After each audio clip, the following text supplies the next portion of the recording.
What made you break up with the person you loved more than anything? I thought me and Tara had beaten every test a couple could face.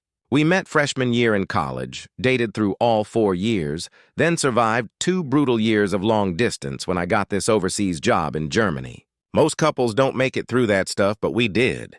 When I finally moved back, we got this tiny apartment downtown. Nothing fancy, but it was ours. We were talking about getting married. I'd already been looking at rings online.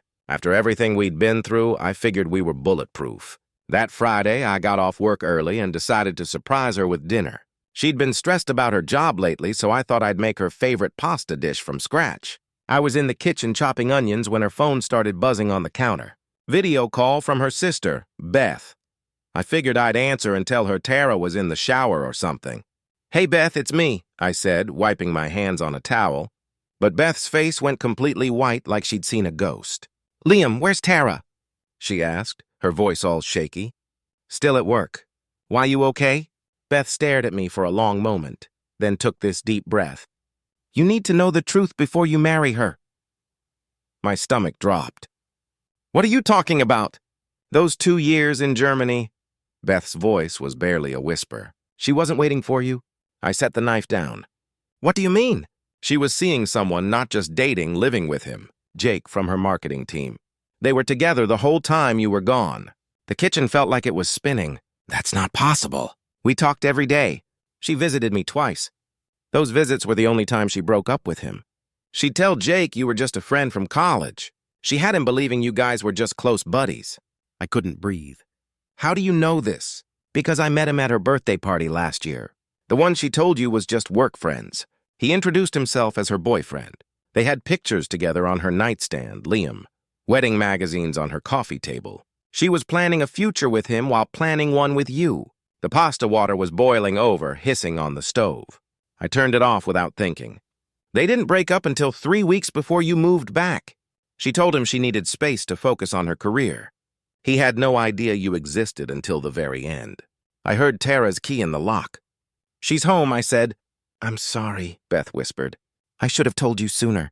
I hung up as Tara walked in, smiling and carrying takeout bags. "Hey, babe, I brought Chinese food."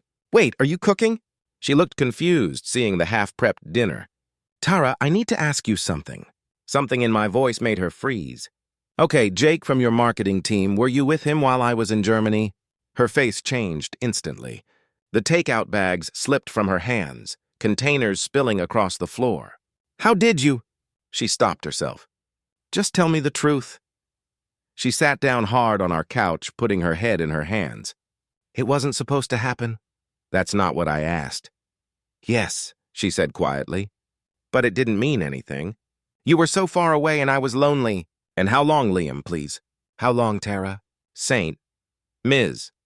While I was working 12-hour days, saving every penny to fly back and visit her while I was turning down job offers in Germany because I wanted to come home to her." "Were you living together?" She nodded, still not looking at me. "Planning a wedding with him?" Another nod. I walked to our bedroom and pulled out my suitcase. The same one I'd used to move back from Germany back to what I thought was my real life. "Liam, wait." "Let me explain. It's over with him. I chose you. I'm here with you." I kept packing.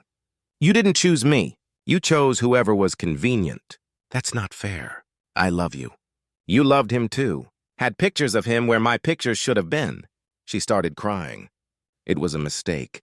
A huge mistake. But we can fix this." I zipped up the suitcase and looked at her for what I knew would be the last time. "You spent 2 years building a life with someone else while I built my entire future around you. There's nothing to fix." I left the pasta on the stove and the Chinese food on the floor, drove straight to my buddy Mark's place, and slept on his couch for 3 weeks until I found my own apartment across town. She called and texted for months, sent letters, showed up at my work, but I never answered.